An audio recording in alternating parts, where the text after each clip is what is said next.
you know what we should do? Throw Burning Mac's face up on the top, upper left. Nah, you know what I mean? See, that's the MAC. ultimate You Mac. need MACK. You can't leave out the K. You can't leave out the K. Oh man! Everybody always do that. You can't leave out the K. I love I guess that comeback, Bernie was 6'2". I like that. Bernie was 6'2". I think that's a Mac without the K. Right? Nah, see, he hating He already. was a big Mac. You like a medium Mac over there. How many real niggas in this bitch with a fast car? How many girls you think I fit in the Jaguar? How many? I hope So, it's cool. top 1% producer, top producer in the DMV. Yes. Okay. Yes. Okay. Top producer in the DMV. Top producer in the DMV. Okay, cool. So First year too. first year. Not originally from the area. Mm-hmm. I could see Marcus's if you took his face like a cutout, like like a big head, not.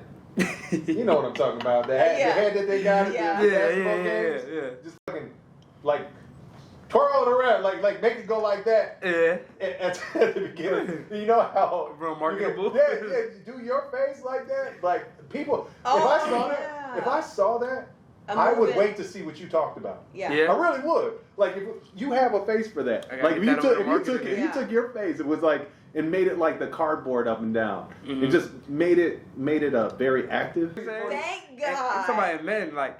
It's insulting to insult a woman for her age. Marcus is on you today. You know what? It's perfect though. It's perfect though. Like if he was like 6'5", 300, then I'd be hot. But I don't see Marcus as the threat. Because like I'm one of those people who get a temper when somebody like talks shit about you. I don't want For some reason, Marcus can say anything. I swear. It's true. So there's things that make you successful. Everybody here has their talent, right? Absolutely. I think one of your talents is you could joke and have fun. Like not you can't get picked on by everybody, right? I don't think a lot of people couldn't get picked on by me.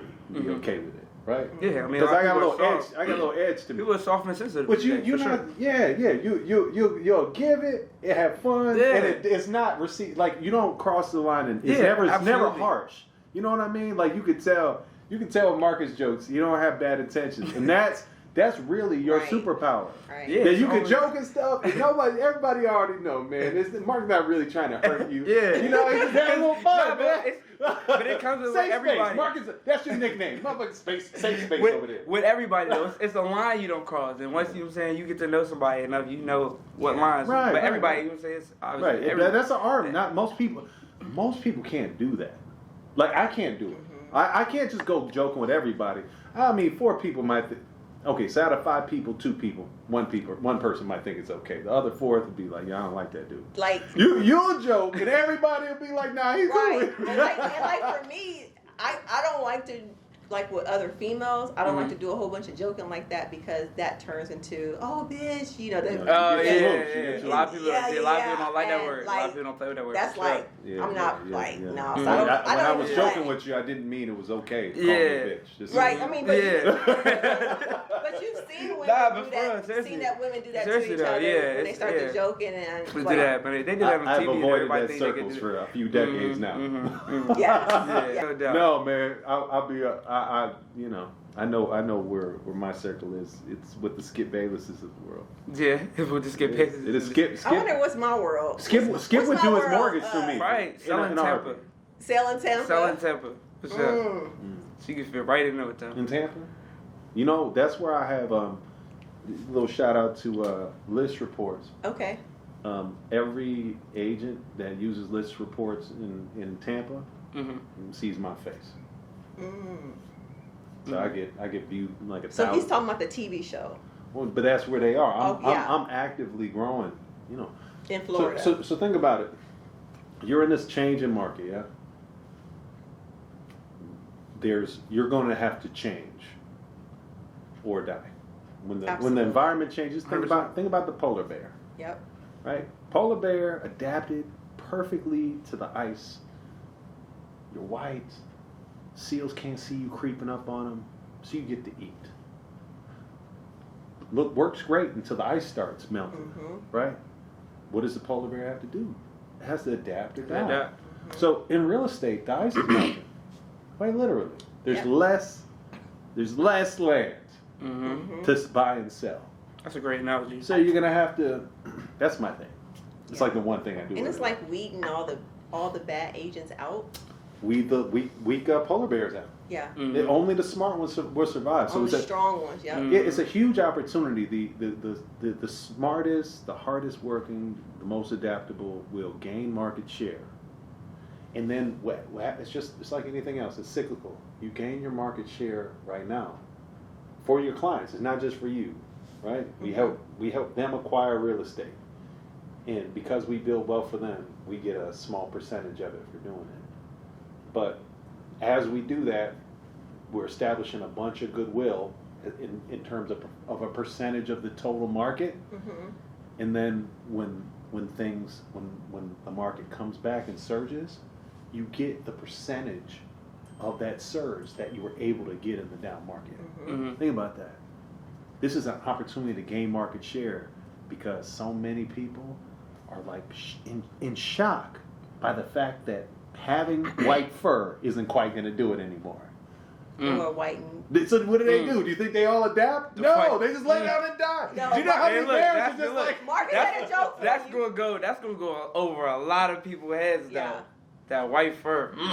That's powerful. I almost thought you had a joke for him. Nah, I had no. That was serious.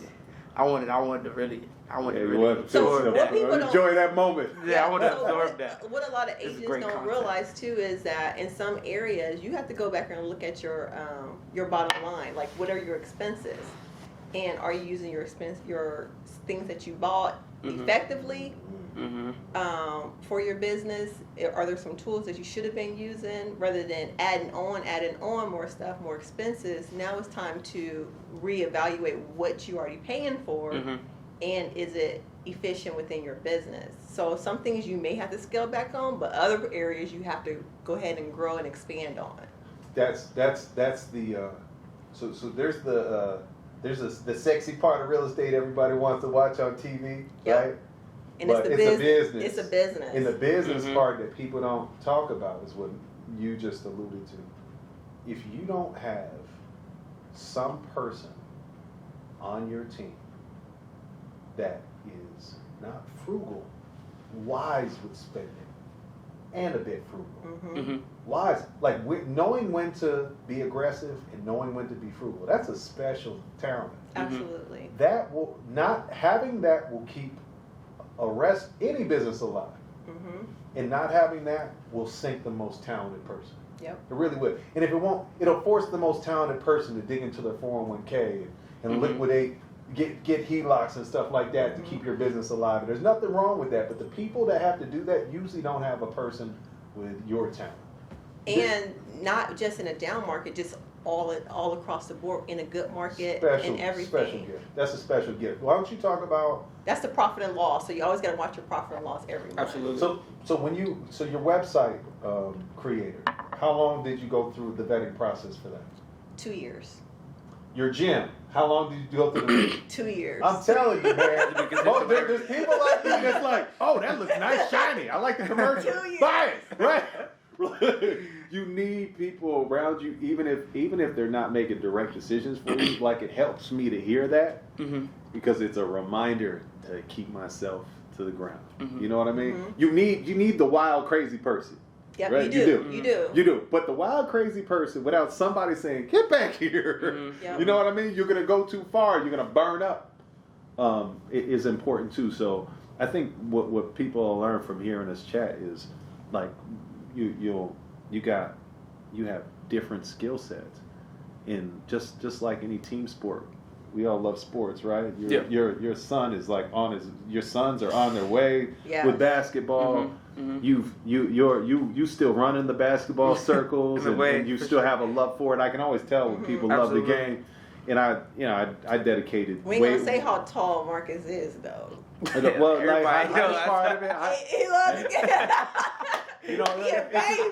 Yeah, it's a short guys that be feisty, man. I'm like, Marcus, you want to go to the court? Like, Marcus, I ain't gonna say my age on camera, but I can put you in the post now. You know what? You got You got to defend too. You got to be able to If defend. Misty has a drop step, I would not be shocked. I'll just say that. You are the one woman I have ever met that if she was just gonna drop step you, I'd be like, yo, I'm not shocked. I'm not shocked by that. It'd be over for me, huh? Right, but it takes form to do it. It's not Absolutely. just a thing. You gotta be but if technical. she could do it, see, she whispered footwork. She Gotta be knows. She technical. definitely got a drop Yeah, step. She might have a little something. I ain't gonna lie. Leave it alone. I'll leave it alone. I just take it to the golf course now. Yeah.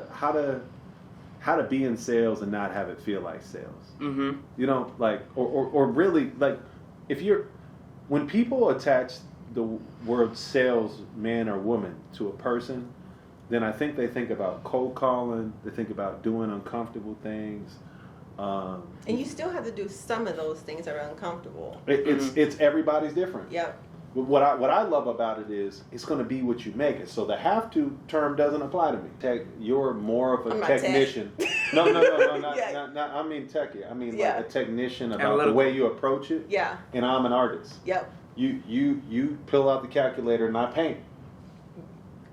That's what Marcus called me. Analytical. Right. You act like that was an insult though. Like that's good. Well, you need it. You need want to it. be.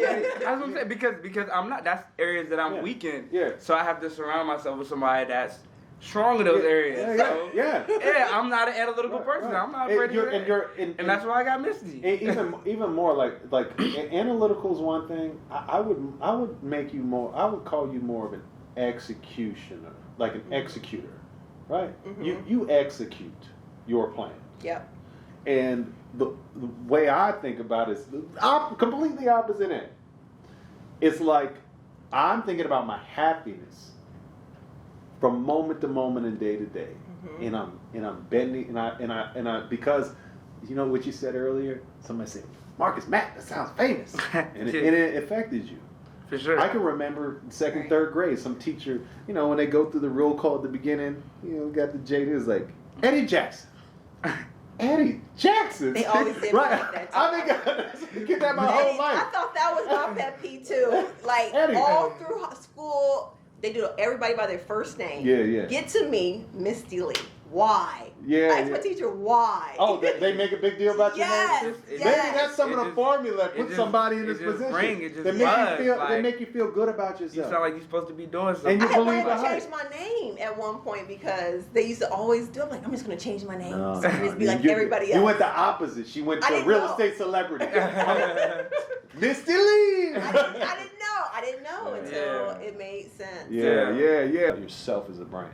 Absolutely. Right? That's the seed of thinking of yourself as a brand. Thinking Even of with yourself as different. Being a brand, like if you were going to create a brand, then it would be about differentiating yourself from the other people that do what you do. That's the whole idea. That's what the podcast. You can't blend in. Yeah. You have to be different. Absolutely. So when somebody says your name, especially somebody you don't know, it's different when your mom says it, right? You're like, oh, Misty Lee, I be like, that's great. But you're like, but of course you love me. Yeah. But when a stranger does it, you're like, oh, it might be something to this Misty Lee. Right. Yeah. And then my teachers would sing a song, play it again, Misty. Like, I'm like, quit singing this song. Like, all the time, math class. Yeah. It's like the seed. There are things that I bet we have in common that bring us all to the same similar space. Not working in office. Nothing's wrong with that. Most of our customers do.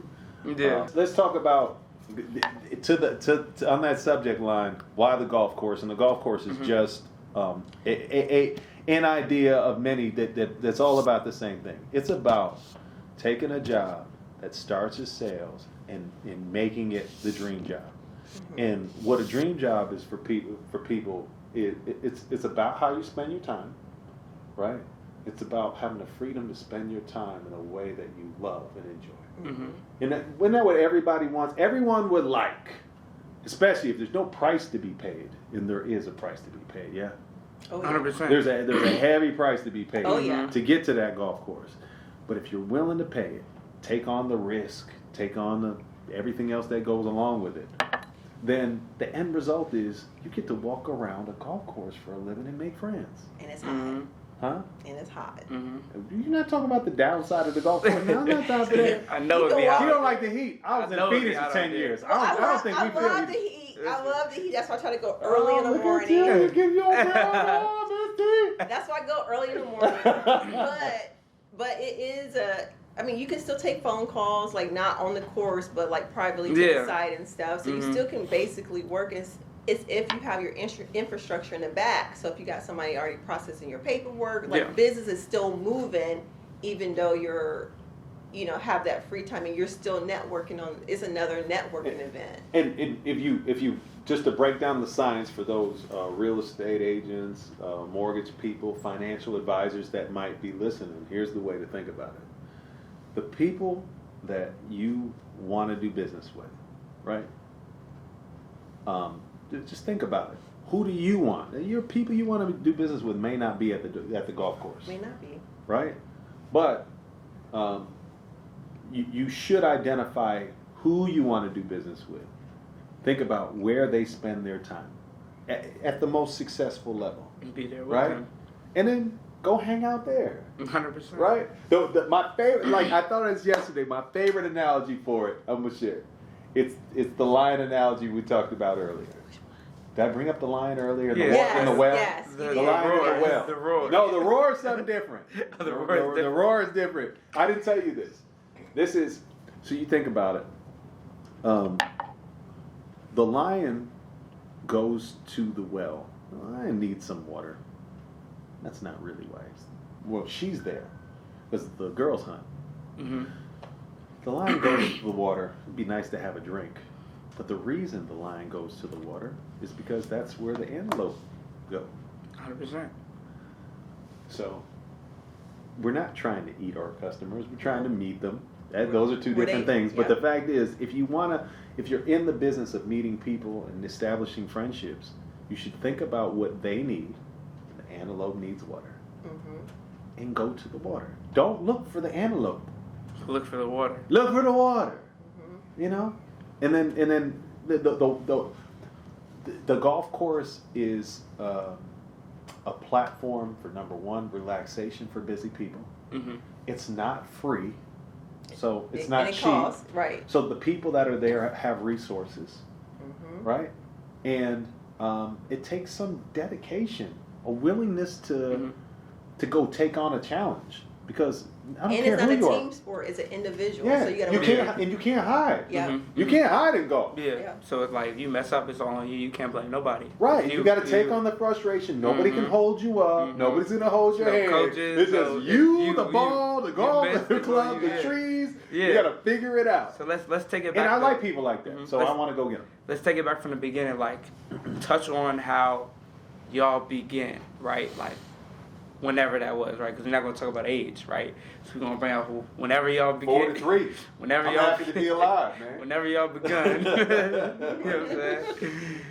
We can start with Misty. Like, what brought you into real estate? So I've been in real estate for quite a while. So I have over 16 years in the financial industry. Moved here from Illinois a few years back. And right before the pandemic, and was like, okay, well, I'll get a job, and while I'm waiting on that, I'll get my license and kind of dibble dabble in that. Not knowing 6 months later that a pandemic was going to happen, and people kind of paused on hiring. That changed things for a lot. Like, yeah, that changed a whole lot for me, for sure. Like I wouldn't know where I would have been. I'd probably be sitting somewhere in the office, like you said, doing who knows what.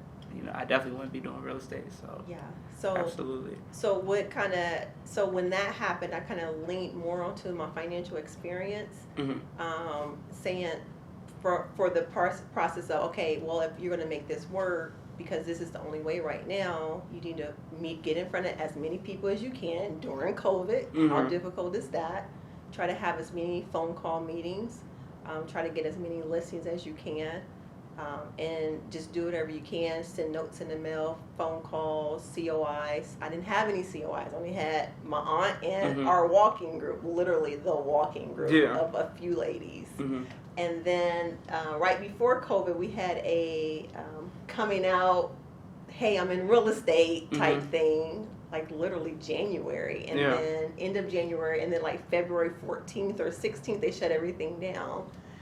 So thank God I was able to have that. It was just But just building off of that, and then just doing the stuff that people don't like to do, door knocking, making phone calls, having your CRM system together, things like that. So it's not a coincidence that I did so much my first year, because I did stuff that people just don't like to do. And to point out, you did it at a disadvantage, because like coming in, you didn't know nobody here. Nobody. Right? And you built that up, and it's like, you know, here we are now, right? And I met Eddie my first year too. Right. Like literally like 2 months after my license. You didn't know nobody, absolutely. So right before COVID, we did like a coffee. We went in a Manassas, and we just bought coffee for everybody that came in, and just told them what we do, just to kind of get our face out there and stuff. So that's something that people just don't want to do. They don't want to introduce themselves to people. They don't want to give people things.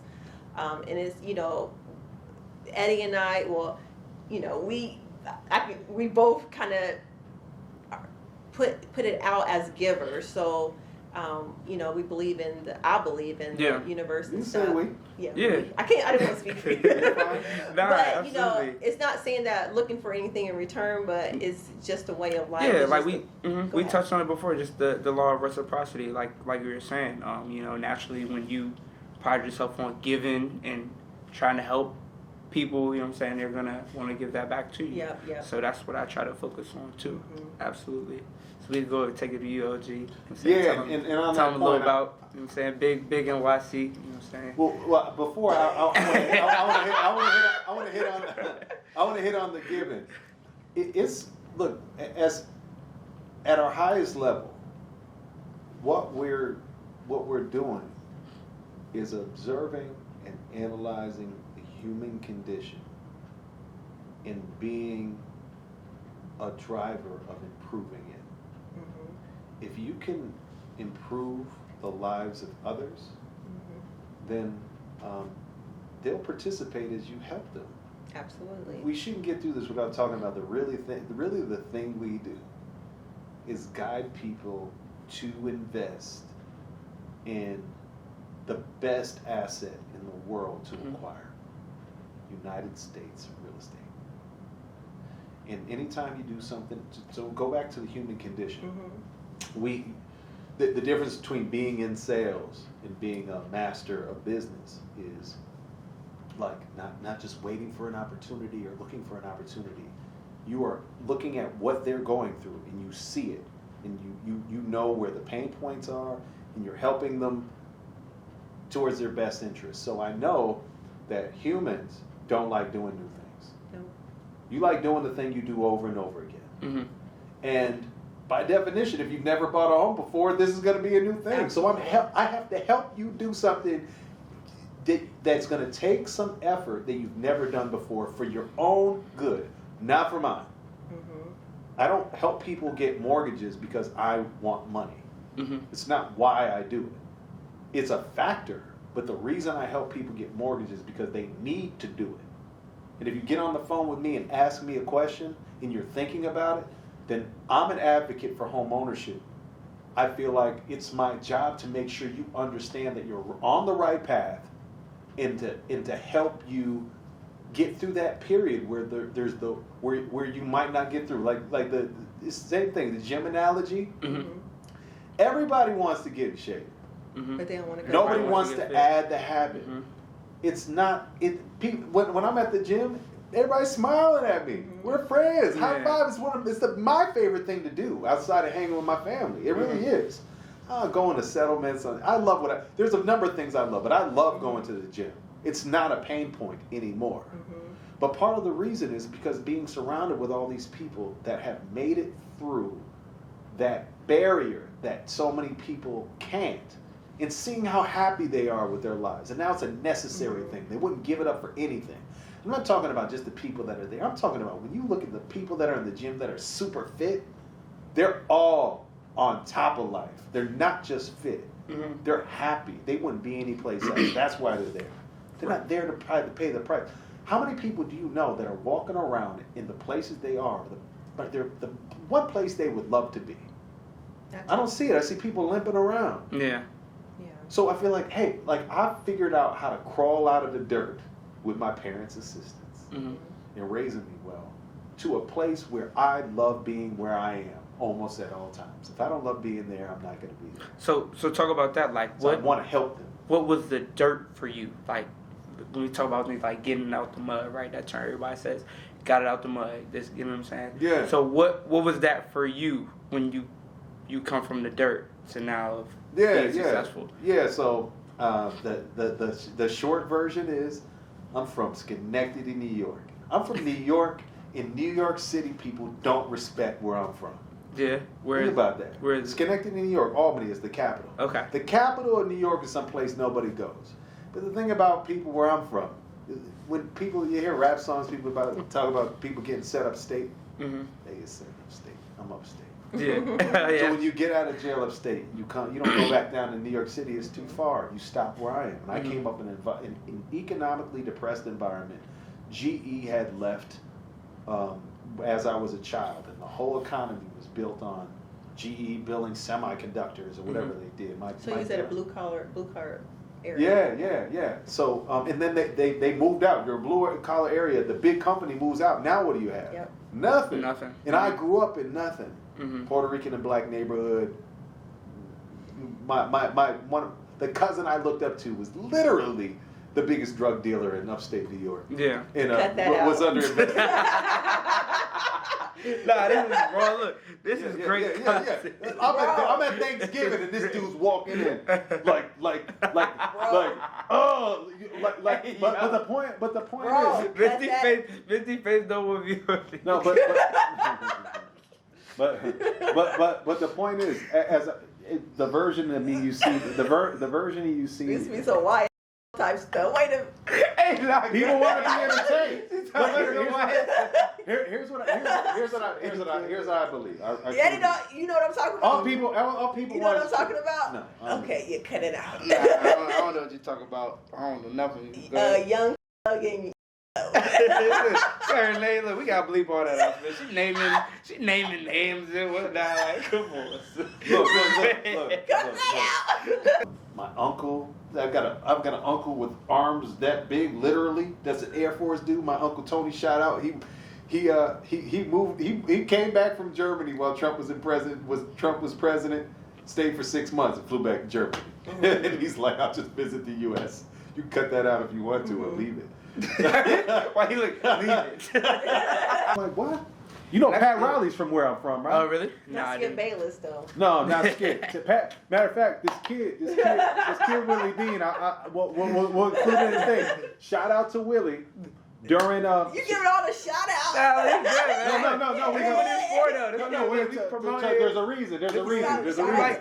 Shout out to Willie Dean. Willie Dean, when the Miami Heat were in their last playoff series, we should say it's 2022. Who they play last? Do we know? They just beat Philly. So their first home game, the kid I used to walk down the street to play with, he ended up playing overseas for 15 years. I believe it. As a 6'2" point guard. I ran into him years ago and he handed me his highlight tape. This dude's 6'2", jumping on a 7-footer with it back here. What Marcus doing? Monster. Not that. But the point is, during that series, he started posting pictures of him sitting in the back with Pat Riley, 1-on-1. A kid from my neighborhood that I grew up with is 1-on-1 with Pat Riley, sitting having snacks in the back room during the game, watching on TV like Pat's watching. That's sweet. The point is, I come from that. You know, like people down on you. People think because you're from upstate New York, which you can't do. Long story short, circumstance sent me, like, let's say in 2008 when I got into the mortgage business. We all know that was the housing crisis. So everybody views it as a negative thing, and it certainly was for most of us. For me, moving into the mortgage business, you just entered the beginning of the lowest rate environment in the history of the United States. Yeah. And the entire country needed to be refinanced. I mean, anybody who didn't refinance was a fool or misinformed. So of all the times to start your business, not knowing anything, yeah, I was a processor before that. I was an underwriter before. So it's not that I didn't know anything, but really being a rookie, it's the easiest time to do it. Now for me, I mean, I think it's like quite the opposite. Like, I came from, I'm not gonna lie and just say it to like, I had it hard. And I really didn't have it hard at all. Like, and talking about just how it is in the black community, it's rare to grow up with your father and your mother in the same household, you know, right? You know what I'm saying? You have all the family around you, financially in a financially strong household, you know what I'm saying? Having everything you really need. So the way I look at things is like, and what kind of drives me is like, coming from a household like that, it's like, I feel like it would be a disservice and almost disrespect to my parents if I wasn't twice as or 3 times more successful if they were, because of just I had all the resources and they didn't. So that's kind of what drives me. It's like, all right, I have everything that's around me.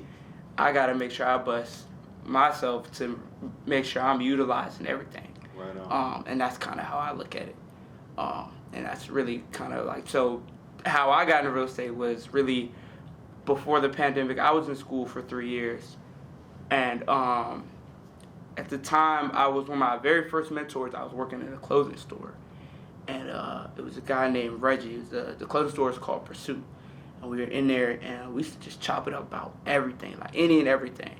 This was probably like October, November of 2019. We're in the clothing store, and he just teaching me sales, how you market, how you do this, how you do that, what not to do. You know, like really, literally, like sit up straight, do this, do that, don't say this, say this. You know, like she already give you. Clothing store experience, I did. I think we all been in a clothing store. No. I'm talking about sit up straight up. That's bad. Wow. But seriously, so that was one of my very first mentors, and it was another thing. What is important to me was just making sure you have a mentor that looks like you do, which is cool because it was like with him. When you look at him, you say he's a big, tall, strong black dude, a whole bunch of tattoos, but also looks like you do. But yeah, but look though, come on, man. But look though, the serious though, if you see him walk,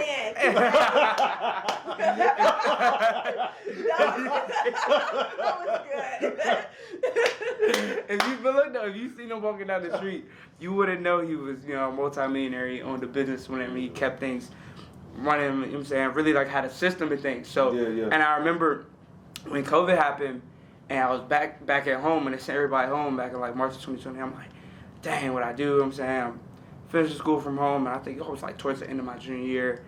And I remember I did something probably so reckless at the time, thinking about it, thinking back.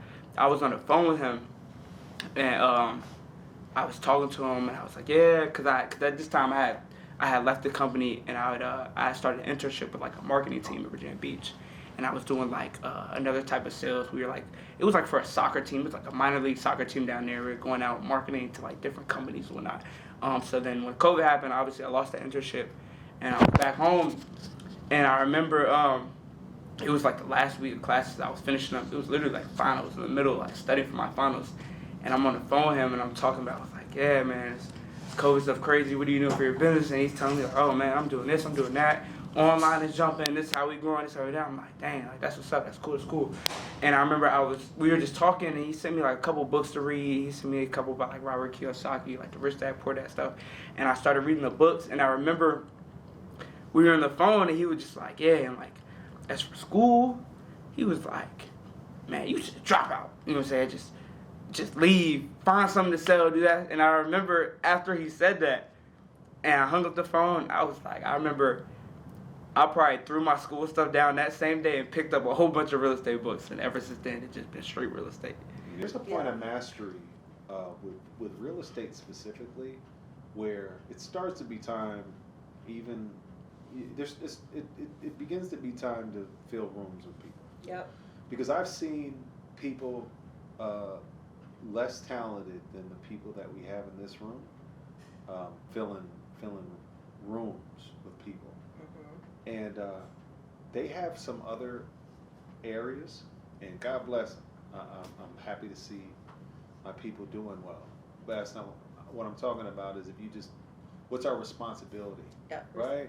Yeah. What's your response? Like if you can explain home ownership, why, how, to people in a way that resonates with them, at some point, if you get good enough, you have a responsibility. You have responsibility. Let's talk about black home ownership real quick. All right, to go here.